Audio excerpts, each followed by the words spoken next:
बिस्मिल्लाहिर्रहमानिर्रहीम। अस्सलाम वालेकुम। अबरार रशीद आपकी खिदमत में एक मरतबा फिर हाज़िर है। जनाब, एक इंतहाई अहम मुलाकात हुई है हमारे वज़ीर आज़म शहबाज शरीफ की सऊदी वलीअहद, सऊदी वज़ीर आज़म, सऊदी अरब के मर्द आहन मोहम्मद बिन सलमान से। अगरचे वज़ीर आज़म जो सऊदी अरब के 3 रोज़ा दौरे पर हैं, उनके दौरे का असल मकसद उम्रे की अदायगी है, लेकिन ये दौरा गैर सरकारी है, निजी नौइयत का है। लेकिन इस दौरे के दौरान सऊदी वलीअहद और वज़ीर आज़म शहज़ादा मोहम्मद बिन सलमान ने वज़ीर आज़म के एज़ाज़ में इफ़्तार डिनर या इफ़्तार का एहतमाम किया, या इफ़्तार पार्टी, आप जो भी उसको नाम दें। ख़ुसूसी तौर पर मक्का मुकरमा में अल-सफ़ा जो उनका महल है, उसमें ये बंदोबस्त किया गया था। इस मौके पर बहरीन के वलीअहद सलमान बिन हमाद अल खलीफ़ा वो भी मौजूद थे। ज़ाहिर है जब दो हुक्मरान मिलते हैं उस मुलाकात को हमेशा अहमियत दी जाती है। ख़ास तौर पर पाकिस्तान का वज़ीर आज़म जब भी सऊदी अरब जाए और सऊदी शाही ख़ानदान के आला हुकाम से उसकी मुलाकात हो तो उसको अहमियत वैसे ही मिल जाती है। लेकिन मेरा मौजू कुछ और है। मौजू ये है कि इस मुलाकात के दौरान आप ये तस्वीर देखें, और इस मुलाकात के दौरान जिस तरह मैंने बताया कि बहरीन के वलीअहद भी इसमें मौजूद थे, और ये जो तस्वीर जो ये सऊदी अरब के अखबार ने या सऊदी अरब के मीडिया ने जारी की है, ये पाकिस्तानी मीडिया ने जारी नहीं की। इस तस्वीर में आप देख सकते हैं कि दोनों जो हुक्मरान कह लें, दोनों जो अब हुक्मरान ही कहेंगे, ज़ाहिर है ये इंतहाई खुशगवार मूड में दिखाई दे रहे हैं। अच्छा, इससे पहले कि मैं ये मुलाकात के हवाले से, एक तो ये है कि हमारे वज़ीर आज़म बहुत कम लोग जानते हैं कि वो उर्दू के साथ साथ अंग्रेज़ी, जर्मन और अरबी ज़बान बड़ी रवानी से बोलते हैं। तो हमें बताया गया है कि जनाब इस मुलाकात के दौरान जो गपशप हुई वो जो है वो वज़ीर आज़म ने अरबी ज़बान में ये गुफ्तगू की। और ये वैसे भी अगर कोई गोरा भी आपकी टूटी फूटी उर्दू में या पंजाबी में आपसे बात करे तो आप बड़े महजूज़ होते हैं, खुशी महसूस करते हैं कि देखें ये हमारी ज़बान बोल रहा है। तो ये अरबी में उन्होंने गुफ्तगू की। अच्छा, दूसरी बात ये है कि मैं कह रहा हूँ कि खुशगवार, ये देखें दोनों जो हुकाम या ओहदेदार या ये हुक्मरान बैठे हुए हैं, दोनों रहनुमा बैठे हुए हैं।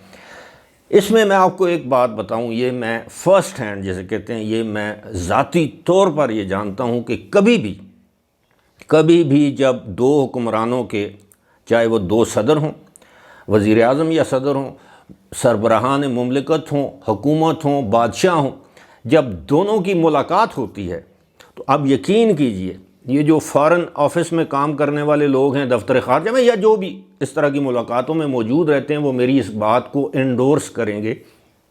कि इसमें बॉडी लैंग्वेज पर खुसूसी निगाह रखी जाती है। बाकायदा एक शख्स उस मुलाकात में मौजूद रहता है। हो सकता है वो आपको लगे कि ये सिक्योरिटी का एहलकार है, कोई दफ्तर ख़ारजा का कोई नोट ले रहा है। वो एक एक चीज़ आपकी नोट करते हैं कि इस शख्स जो बैठा हुआ है, इसके बैठने का तरीका कैसा है, इसकी बॉडी लैंग्वेज कैसी है,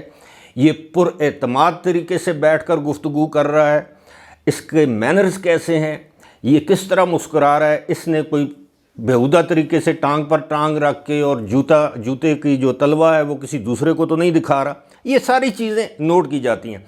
और बात करते करते बार बार हाथों को इस तरह तो नहीं कर रहा जिस तरह अक्सर हम लोग वीडियोज़ में कर देते हैं। हाथों का ज़्यादा इस्तेमाल कर रहा है, आँखों का ज़्यादा इस्तेमाल कर रहा है, चेहरे के तासुरात क्या हैं, ये सारी चीज़ें नोट की जाती हैं।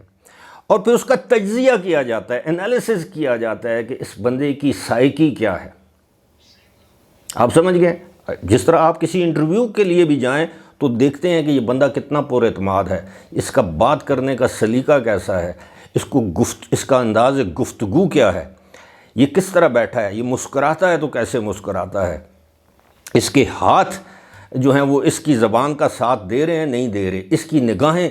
اس کی زبان کا ساتھ دے رہی ہیں یا نہیں دے رہی، یہ آنکھوں میں آنکھیں ڈال کر بات کرنے والا شخص ہے یا ویسے کنواں ٹائپ ہے، اس طرح سر دھونے والا ہے، یہ ساری چیزیں نوٹ کی جاتی ہیں۔ تو اس ملاقات میں اب ظاہر ہے یہ افطار پر ملاقات تھی، گپ شپ ہوئی ہوگی، ماضی کے واقعات یاد کیے ہوں گے، کیونکہ یہ میاں شہباز شریف یہ جلاوطنی کا دور انہوں نے سعودی عرب میں گزارا ہے، یہ مہمان تھے، شاہی مہمان تھے، سرور پیلس آپ کو یاد ہوگا۔ لیکن اصل بات یہ ہے کہ اس ملاقات کو بہت زیادہ اہمیت اس لیے دی جا رہی ہے کہ سعودی ولی عہد خود مکہ میں آئے، وزیر اعظم کو دعوت دی افطار پر، اور اس کے بعد ایک اور ملاقات ہونی ہے، جس ملاقات میں طے پائے گا کہ جناب کب سعودی ولی عہد پاکستان کے دورے پر پاکستان آتے ہیں، کتنی انویسٹمنٹ لے کر آتے ہیں، ریکوٹک وہی بلوچستان والا جو منصوبہ ہے سونے اور کاپر کا، اس میں یہ کتنی انویسٹمنٹ کرتے ہیں۔ کہا جا رہا ہے کہ فی الحال $1 ارب کی انویسٹمنٹ یا سرمایہ کاری اس میں کی جائے گی۔ اس کے علاوہ وہ ارامکو کی جو آئل ریفائنری ہے وہ لگنی ہے گوادر میں یا ہب میں، ابھی اس کی تفصیلات میرا خیال ہے کہ ہب میں فیصلہ ہوا ہے۔ اس کے علاوہ اور بے تحاشا سرمایہ کاری کا ارادہ رکھتا ہے سعودی عرب، تو اسی لیے اس وقت وزیر خزانہ بھی ساتھ گئے ہیں، دفاعی معاملات پر بھی گفتگو ہوگی، اور سب سے بڑی بات یہ کہ یہ جو مڈل ایسٹ میں جو ٹینشن چل رہی ہے اب ایران اور اسرائیل کی، اس کے نتیجے میں تیل کی قیمتیں آلریڈی اوپر جا رہی ہیں، تو پاکستان یقینی طور پر سعودی عرب سے درخواست کرے گا کہ جناب ہمارا خیال رکھیے گا، ڈیفرڈ پیمنٹ پر ہمیں تیل دیجیے گا۔ تو دوسری بات یہ ہے کہ اب وہ لوگ جو یہ سمجھتے ہیں کہ جناب یہ حکومت چند دنوں کی مہمان ہے، تو میرا خیال ہے ان کو اپنے تجزیہ یا جو بھی تجزیہ نگاری ہے، جو ان کی سوچ ہے، اس پر دوبارہ غور کرنا چاہیے کہ یہ جو موجودہ حکومت جس طرح بنی ہے یہ ایسے ہی نہیں بنی، یہ کسی اور کو دوبارہ اقتدار میں لانے کے لیے نہیں بنی، اس میں بہت سارے پلیئرز ہیں، صرف پاکستانی نہیں، انٹرنیشنل پلیئرز بھی ہیں، اور انٹرنیشنل پلیئرز میں سعودی عرب، چین، UAE، قطر، یہ سر فہرست ہیں، ترکی کا بھی آپ کہہ سکتے ہیں۔ تو میں سمجھتا ہوں کہ آنے والے دنوں میں سعودی عرب سے مزید اچھی خبریں آئیں گی، اور جس طرح بتایا گیا ہے، ذرائع کو ہی ہم کوٹ کر سکتے ہیں کہ وزیر اعظم نے ایک مرتبہ پھر سعودی جو ولی عہد ہیں ان کو دورہ پاکستان کی دعوت دی ہے، اور انہوں نے یہ دعوت قبول کر لی ہے۔ مستقبل قریب میں وہ پاکستان کا دورہ کریں گے، یہاں پر جو سرمایہ کاری کی جو منصوبے ہیں ان کے سمجھوتوں پر دستخط کیے جائیں گے۔ میں سمجھتا ہوں کہ یہ شہباز شریف کے لیے، مسلم لیگ نون کے لیے، یا کسی ایک سیاسی جماعت یا حکومت کے لیے اچھی خبر نہیں ہے، یہ پورے پاکستان کے